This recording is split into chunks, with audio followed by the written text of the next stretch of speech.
আসসালামু আলাইকুম। অবশ্যই সবাই কথাগুলো শুনে যাবেন।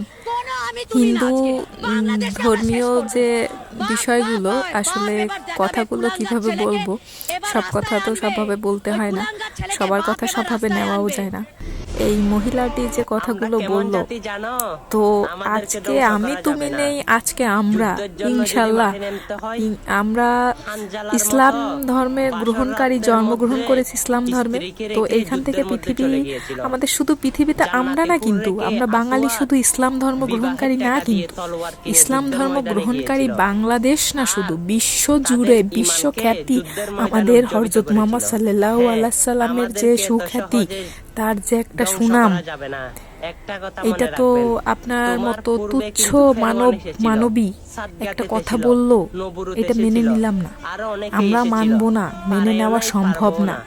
তো আপনি কে আমাদের হযরত মুহাম্মদ সাল্লাল্লাহু আলাইহি সাল্লামকে নিয়ে প্রশ্ন করার, প্রশ্ন তোলার মতো ক্ষমতা আপনাকে কে দিল? আপনি এত কথা বলছেন আমাদের হযরত মুহাম্মদ সাল্লাল্লাহু আলাইহি সাল্লামকে নিয়ে, আমাদের ইসলাম ধর্ম নিয়ে।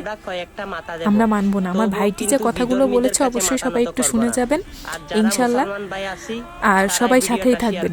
ইসলাম নিয়ে কোনো বাড়াবাড়ি নয়, আমরা আছি সবার সঙ্গে ইনশাল্লাহ, আলহামদুলিল্লাহ।